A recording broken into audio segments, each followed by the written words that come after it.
My brother moved into a new house a few years ago, and the builders ran all of his cables down into his HVAC closet in his basement. And that's currently where his cable modem and Wi-Fi router are located, which is actually the worst possible place in his house to have a Wi-Fi router because of all that metal from the HVAC ductwork and the fact that it's in the far corner of his basement. His house is very similar to mine in the sense that we have a walkout basement where it's partially underground, and then we have a main floor and we have an upstairs bedroom area. What I like to do in my house is have a wireless access point upstairs in the hallway to service the bedrooms and the main floor, and then my basement wireless access point is mounted to the ceiling underneath some ductwork.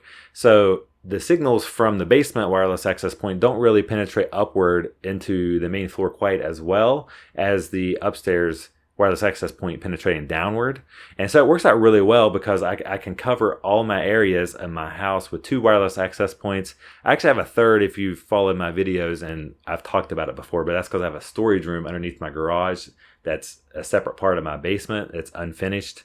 But for my main house, 2 wireless access points provide adequate coverage. And I recently did a video on switching everything over to Grandstream, and I got that working pretty well once I worked through some nuances that I've discovered through that process. So I've been wanting to help my brother with his Wi-Fi to improve the quality of his connections because they really have trouble upstairs with getting good wireless connections, and the kids are starting to use some of the devices that use Wi-Fi, and so it's really frustrating for them when they're trying to do that upstairs. So I'm going to take a little bit of a different approach to helping my brother with his Wi-Fi than I took with my house, because I have Ethernet in my upstairs hallway ceiling because I had my builders run that in there.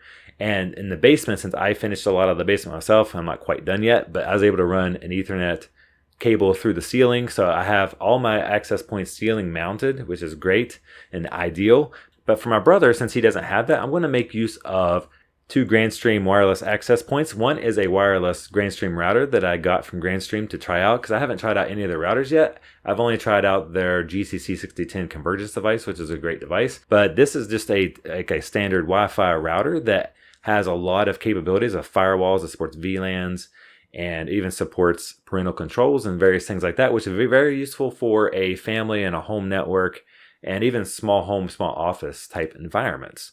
And so I'm going to be putting that new Wi-Fi router in the basement. I'm going to make use of an in-wall Grandstream wireless access point that Grandstream sent me to try out, and I haven't got to use it yet. And I thought this is a perfect scenario to use that for his upstairs bedroom area, and it might cover some of the main floor as well. This is all the equipment I'm going to be using. I'm going to be using an unmanaged switch because he has a couple wire devices, and then a PoE injector because he doesn't have a PoE switch.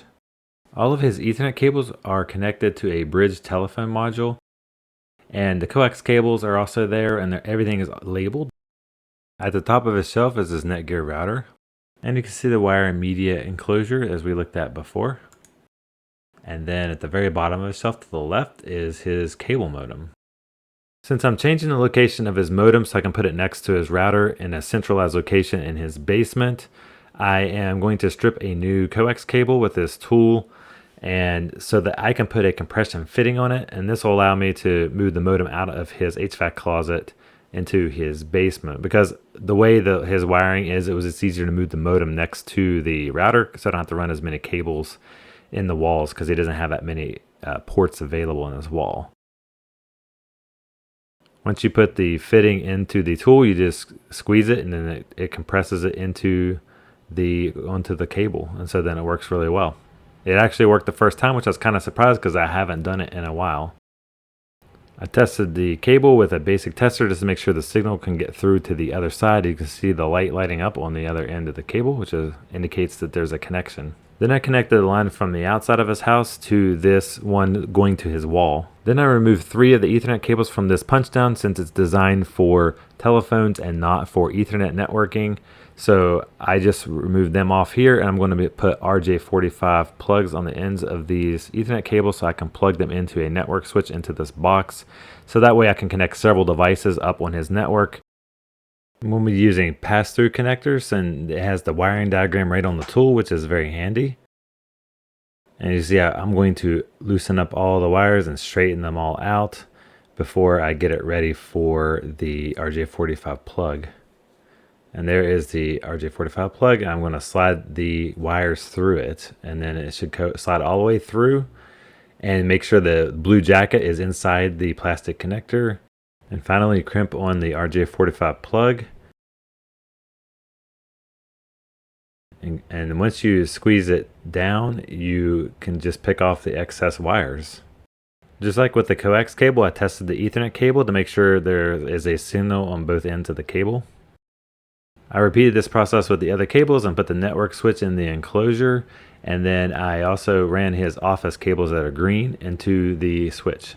For his upstairs wireless access point, I connected the power over Ethernet injector and got everything connected to the network switch. And there's some cabling here that we'll need to clean up later, but I didn't have any shorter cables with me. For the upstairs access point, unfortunately he has a double outlet, so I am just going to take off the one side and reuse that keystone, which they did not wire very good, but I'm going to connect into that with the wall plate, and then I'm going to put the access point on top of that.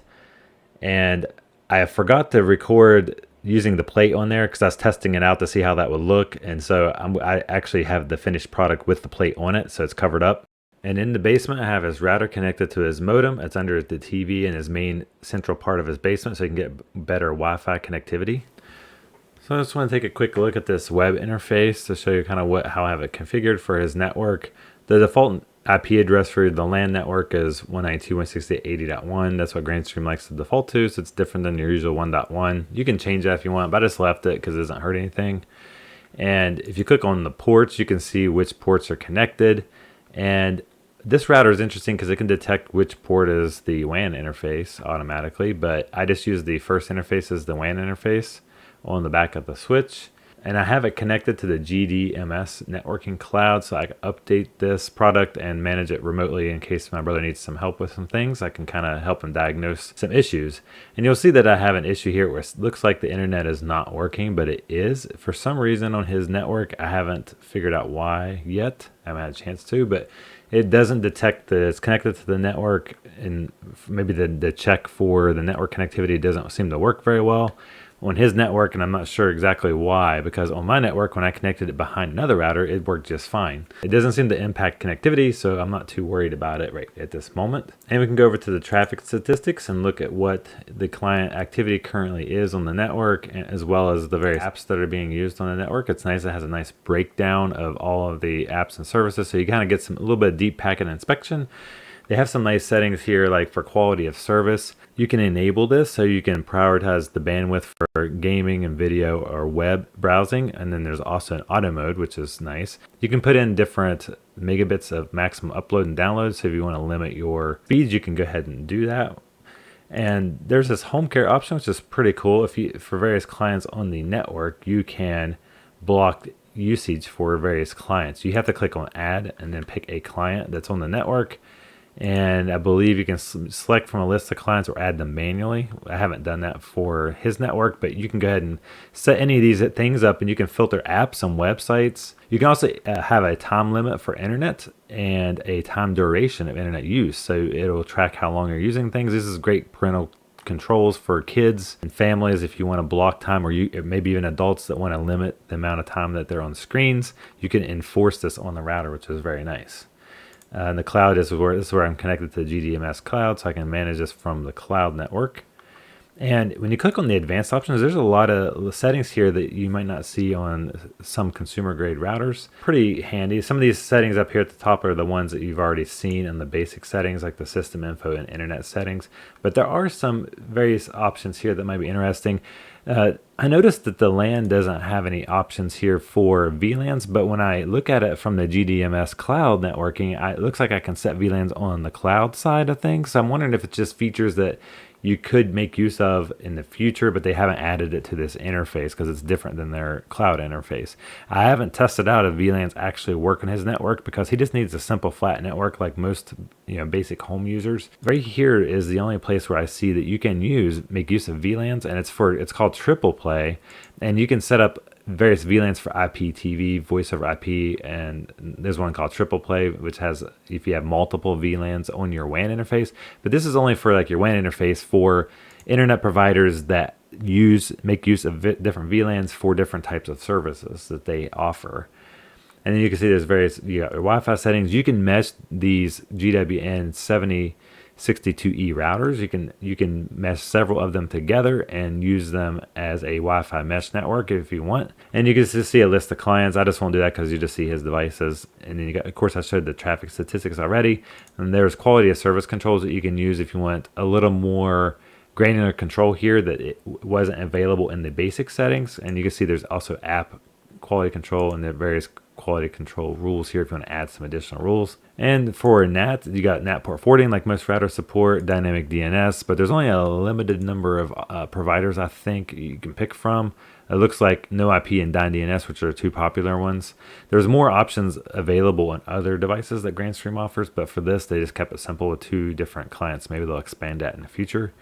Universal plug and play. I went ahead and enabled that for my brother because he probably is going to expect his game consoles just to work and not have to manually port forward devices. You know, UPnP is not the most secure protocol, as you may be aware of. And finally, there's a DMZ option that most consumer grade routers offer, so you can point it to a specific host IP, and it's called WAN1 host IP address because they're assuming you're going to use this to have a router behind another router, because that's one good use case for this. Features, and for security, they have some firewall features here, which is nice to have some of these features available on this router because this is a nice low cost router. It's like maybe like $40 US dollars, and so if you look in here, there's some basic security defense, and there's also content security detection.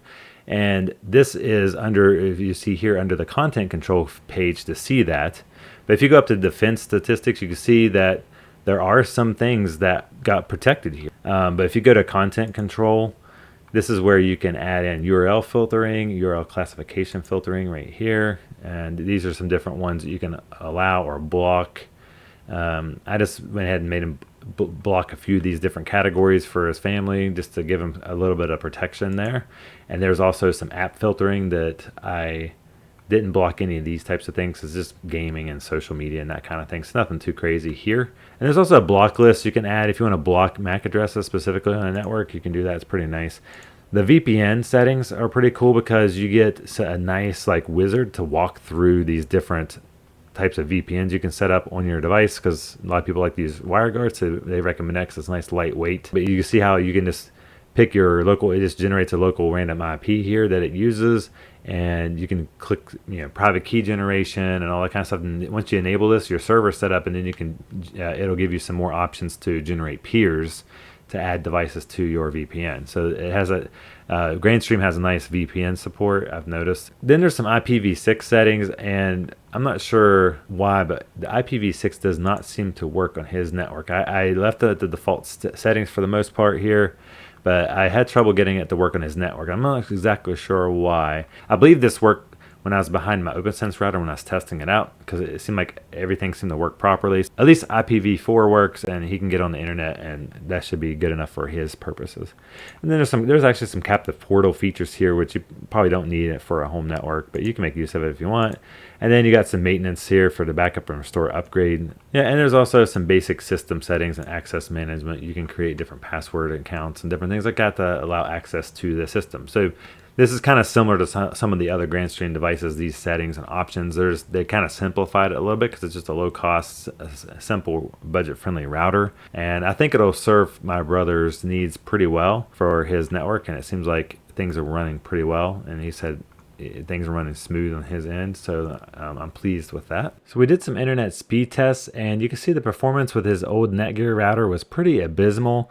I'm kind of curious if he just left everything at the default settings, and he probably could have optimized that a little bit better. But even in his office next to where his router is, he was only getting 58 megabits, and so it's amazing to see the difference. Even though the internet speed is not very fast, and it's a pretty low bar to hit 150 megabits in wireless, but it was still awesome to see that he could get pretty much full throughput everywhere in his whole entire house, no matter where he did, and especially in the spots that had a very weak performance and a weak signal. So I'm very pleased with the overall performance of these access points, and he seems to be able to roam between the two access points pretty seamlessly, and it works really well. So I hope you enjoyed this project, because this demonstrates that you don't always have to have ceiling mount wireless access points. You can use in-wall access points, or even just dedicated wireless routers similar to your consumer grade routers. And so until next time, I'm Dustin Casto, and I'll see you in the next video.